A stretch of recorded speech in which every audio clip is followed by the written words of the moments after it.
यहाँ ब्रेक नहीं था, आप लोगों ने भले ही ब्रेक लिया है, लेकिन यहाँ पर लगातार डिस्कशन चल रहा है और इस बात पर डिस्कशन चल रहा है कि ट्रेनिंग का टाइम ज्यादा होना चाहिए कि कम होना चाहिए, ये योजना सही है कि गलत है। सर आप पहले let me tell you let's take it that training period पूरा है, 4 साल है। एक चीज मैं आपको बताना चाहता हूँ, राष्ट्रीय राइफल में minimum training service is 3 years. 3 साल से पहले आप राष्ट्रीय राइफल में जा ही नहीं सकते। कितने साल करेंगे? 1 साल, टू लेसर टाइम, बिल्कुल टाइम कम है। दूसरी बात, पोस्ट रिटायरमेंट, अभी तक जो रिटायरमेंट एज आर्मी में थी 32 साल, 34 साल, ऑफिसर्स 58 साल, 54 साल, अभी रिटायरमेंट एज होगी 21 साल।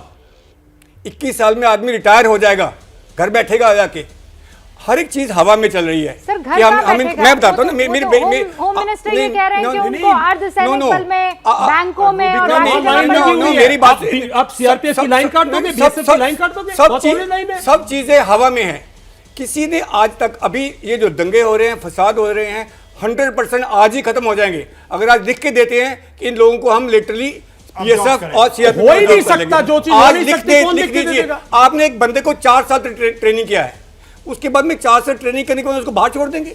उस पर आपने मैन आवर्स सस्पेंड किए हैं, आपने पैसे लगाए हैं, ट्रेनिंग कराया है, उसको यूजफुल करिए।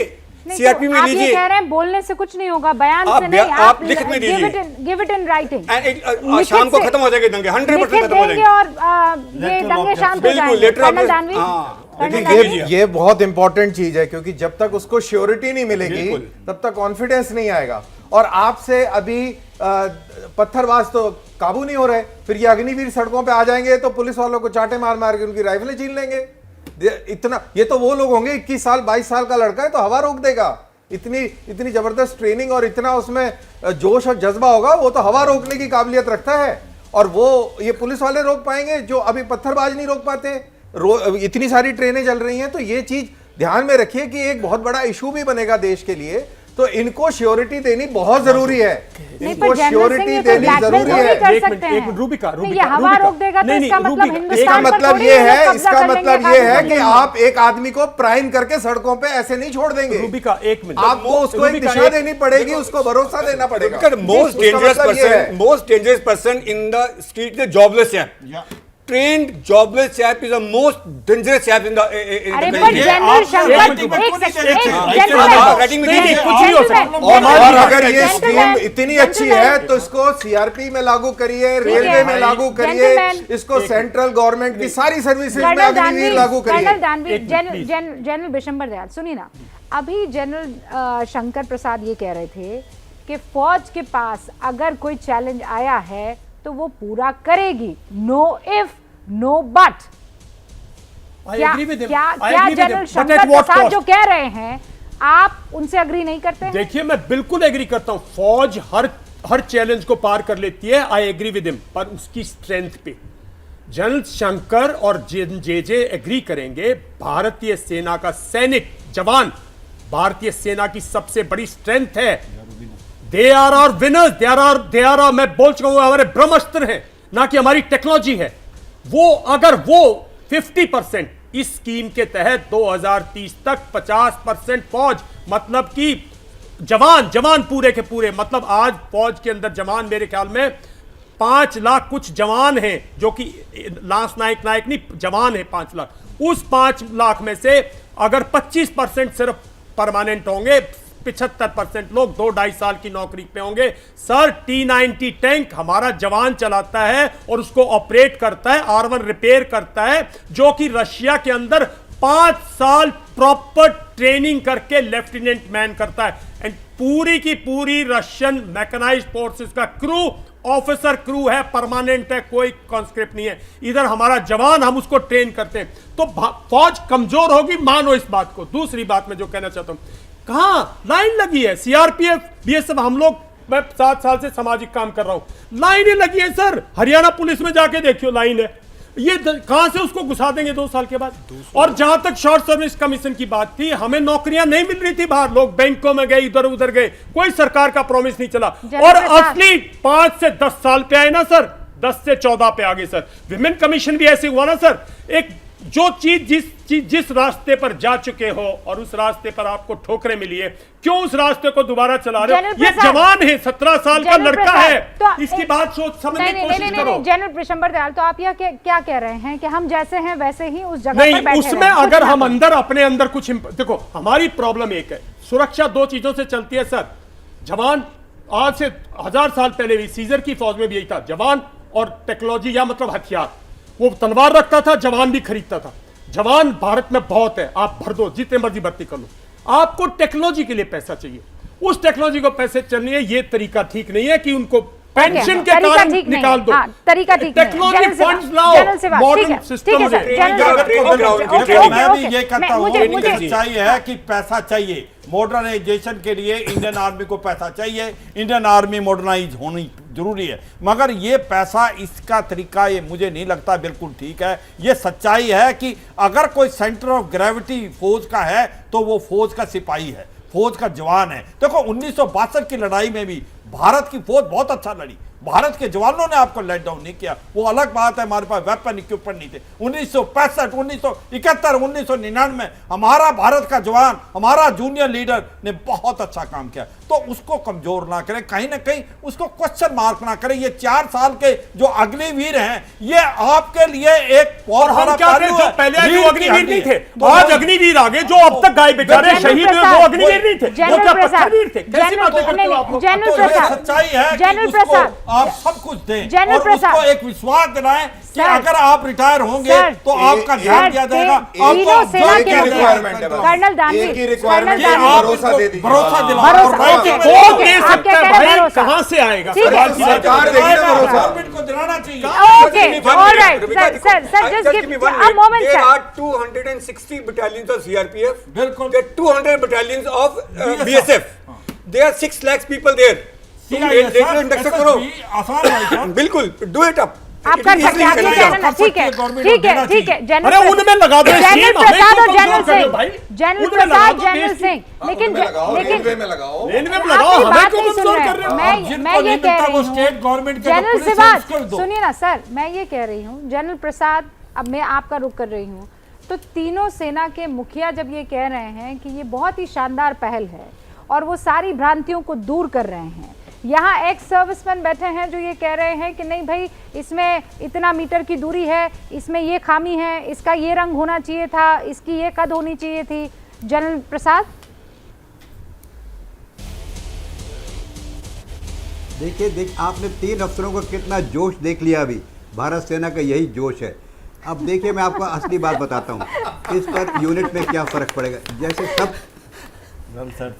Well said sir. एक मिनट, देखिए भारत सेना का जोश देख लिया आपने, लेकिन समझने की बात यह है कि जब हम 20% लोग फौज के अंदर आएंगे जिनकी ट्रेनिंग कम है, जो केवल 2.5-3-4 साल सर्विस करेंगे, वो अगर 100% के साथ बात करें परसेंटेज में, तो 80% तो रेगुलर सोल्जर हैं, 20% ये नए अग्निवीर सोल्जर हैं। अगर कोई यूनिट के पास डिफ़िकल्ट टास्क आता है, मिसाल के तौर में गलवान टाइप का, मिसाल के तौर पे किसी टेररिस्ट को मारने का कश्मीर के अंदर, कहीं आपको कैलाश रेंज पर चढ़ना है, कहीं आपको किसी और डिफ़िकल्ट टास्क मिलता है, वो तो कमांडिंग ऑफिसर की जिम्मेवारी होती है कि उस टास्क को 100% मुकम्मल करे। कोई इंडियन आर्मी का कमांडिंग ऑफिसर आज ऐसा नहीं है जो उस टास्क को पूरा अकम्प्लिश नहीं करेगा, चाहे उरी जैसा ऑपरेशन क्यों ना आ जाए। ये सब पूरे सीनियर ऑफिसर्स बैठे हैं मेरे पास, विशंबर दयाल और जेपी वगैरह, ये सारा काम 100% मुकम्मल करेंगे। लेकिन क्या इन पर प्रेशर क्या पड़ेगा? इन पर प्रेशर ये पड़ेगा कि now they have to select the best capable people out of the 80% they have got. 20% आदमियों को ये उस टास्क में नहीं भेज पाएंगे जिसकी 10 साल 11 साल 2 साल 1 साल नौकरी है, वो उसी को भेजेंगे कम से कम जिसकी 5-6 साल का एक्सपीरियंस हो, जिसने टेररिज्म में पहले हिस्सा ले रखा हो, जिसकी ट्रेनिंग अच्छी हो, जिसको रेडियो सेट चलाना आता हो, जिसकी डुअल ट्रेनिंग हो, वो रेडियो सेट भी चलाता है, नाइट विजन भी चलाता है। एक और डिबेट चाहिए होगी क्योंकि अभी भी मैं उस पॉइंट पर नहीं पहुंच पाई हूँ। इतना तो मैं समझ गई हूँ कि हमारी आर्मी जब आ जाएगी मैदान में तो फिर उसे कोई पछाड़ नहीं पाएगा, और इसे समझने की इसमें मुझे वक्त नहीं है।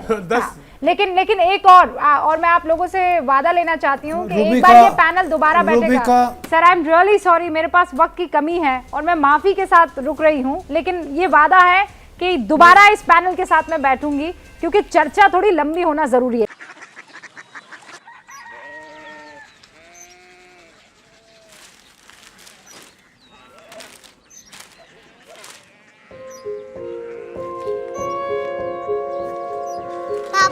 बाबा कोरिया सिटी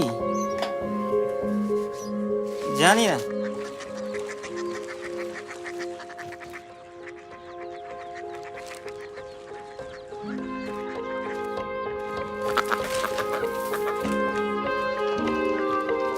कोरिया सिटी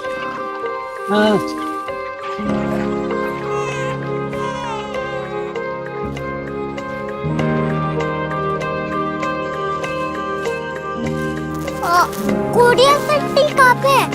शहर अंग्रेजी लगे हैं।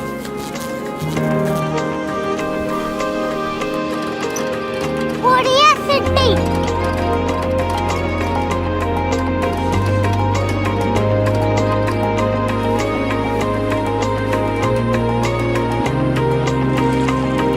वो बहुत दूर है।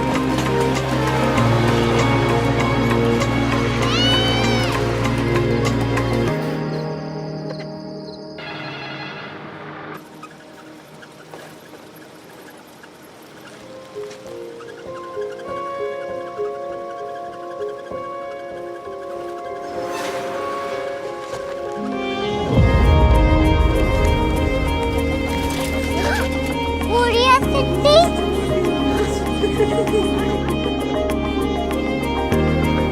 दुनिया कुछ लोग बड़े होते हैं। कोरिया सिटी कहाँ है? प्रोफेसर साहब को पता होगा।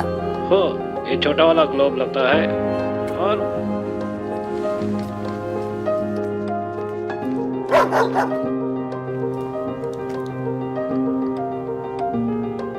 पता नहीं, मेरी बेटी से जाके मिल लो, शायद उसे मालूम हो।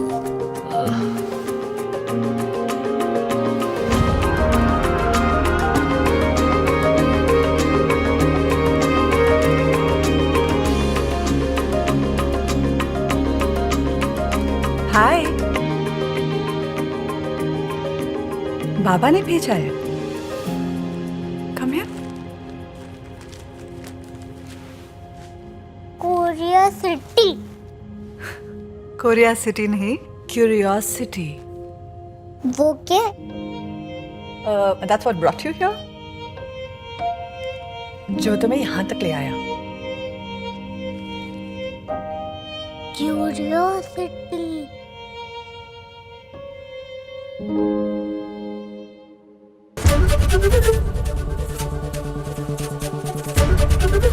एबीपी न्यूज आपको रखे आगे।